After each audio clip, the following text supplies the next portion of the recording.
بسم اللہ الرحمن الرحیم۔ السلام علیکم۔ Please subscribe my YouTube channel and press the bell icon تاکہ آپ کو میری ڈیلی کی اسلامک ویڈیو ملتی رہے۔ اللہ آپ کو خوش رکھے۔ عورتیں ہمیں یہ کہتی ہیں کہ شادی کے بعد الگ گھر ان کا حق ہے، آپ کا حق ہے۔ وہ ہمیں کہتی ہیں کہ ہمارے ماں باپ کی خدمت ان کا فرض نہیں ہے۔ آپ کی سب باتیں ٹھیک ہیں۔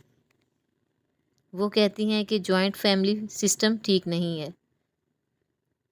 آپ ٹھیک کہتی ہیں، لیکن ہمیں یہ بھی تو بتائیں کہ 30 سال تک ہمیں دن میں 3 وقت کا کھانا، صاف ستھرے کپڑے اور سونے کے لیے پنکھے کی سب سے اگلی چارپائی دینے والی ماں کو کہاں چھوڑ کے آئیں؟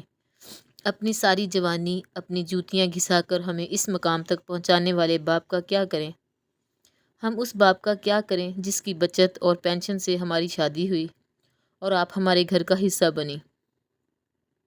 ہم انہیں کس اولڈ ہوم میں چھوڑ کے آئیں؟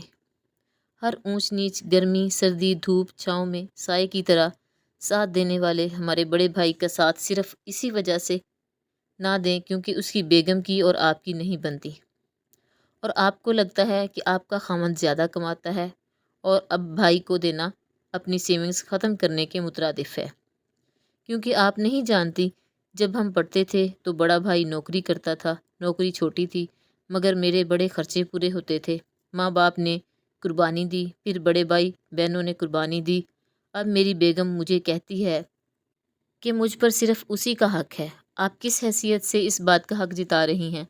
میری تو اپنی شادی میرے ماں باپ کی کمائی کی وجہ سے ہوئی، کیونکہ اپنی نوکری میں تو میں کسی بڑے شہر میں کرائے کا گھر تک افورڈ نہیں کر سکتا تھا۔ بھائی مل کے رہ رہے تھے، مسائل ہیں لیکن کیا کریں، مسائل بھائیوں کے بھی ہیں۔ آپ پنجاب یونیورسٹی یا کوئی بھی ہاسٹل دیکھ لیں، آپ بوائز ہاسٹل میں کبھی یہ تفریق نہیں کر پائیں گے کہ کسی کے پاس کتنے پیسے ہیں، کیونکہ پیسے کم ہو یا زیادہ، روم میٹس اور دوست آپس میں اکٹھے رہتے ہیں، کھاتے ہیں پیتے ہیں اور کبھی یہ محسوس نہیں کرواتے کہ 4 دوست مل کر ایک کا خرچ اٹھا رہے ہیں۔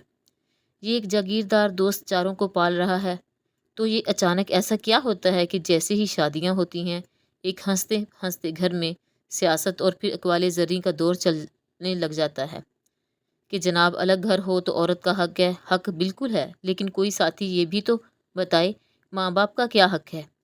ان کو کہاں چھوڑ کے آئیں؟ کم کمانے والے بڑے بھائی جس نے کئی جگہ ہماری فیسیں بھی دی ہیں، اس کا کیا کریں؟ اس کو کیا کہیں؟ میری جگہ یہ کئی جگہ پر لڑنے والے، مجھ پر جان چھڑکنے والے چھوٹے بھائی کا کیا کریں؟ بہتر نہیں کہ مردوں کو الگ گھر کا تانا دینے کی بجائے، یا بالفرض اگر آپ الگ گھر میں رہ رہی ہیں اور آپ کی ساری ضرورتیں پوری ہو رہی ہیں تو پھر خاوند اپنے خاوند پر، خاندان پر جیسے مرضی خرچ کرے۔ آپ کیوں بھائیوں کے مسائل میں کود پڑتی ہیں؟ بہتر نہیں اپنی زندگی سکون سے گزاریں اور خاندان کو الگ گھروں میں رہتے ہوئے بھی اکٹھا رہنے دیں؟ پرائیویسی کے نام پر گھٹن بڑھ رہی ہے، ڈپریشن بڑھ رہا ہے اور ہم اپنوں کی بجائے ڈاکٹرز کی طرف دوڑ رہے ہیں۔ بہتر نہیں آپسی مسائل سلجھا لیں؟ خواتین بات بات پر مسائل کھڑا کرنے کی بجائے بھائیوں کو ان کے حال پر چھوڑ دیں تاکہ سب خوش رہیں اور سکون میں رہیں۔ جس یورپ اور عرب معاشرے کی مثال دے کر ہندوستان کے صدیوں پرانے خاندانی نظام پر بات کی جاتی ہے، اسی یورپ اور عربوں میں ہر بندہ خود کماتا ہے، خود کھاتا ہے، بہت کم لوگ باپ کے سر پر عیش کرتے ہیں۔ عربوں کو وراثت ملتی ہے، یورپ والوں کو تعلیم اور ہنر جو اپنی جیب سے لیتے ہیں، پھر بھی وہ زندگی بھی اپنی جیتے ہیں، اور ایسا نہیں ہو سکتا کہ آپ کا خاوند اپنی جیب سے بڑھ پڑھا کر اسسٹنٹ کمشنر بنے اور آخر میں آپ کو یاد آ جائے کہ بھائی سرکاری گھر پر تو صرف میرا حق ہے، یہ بوڑھے لوگ یہاں کیا کر رہے ہیں؟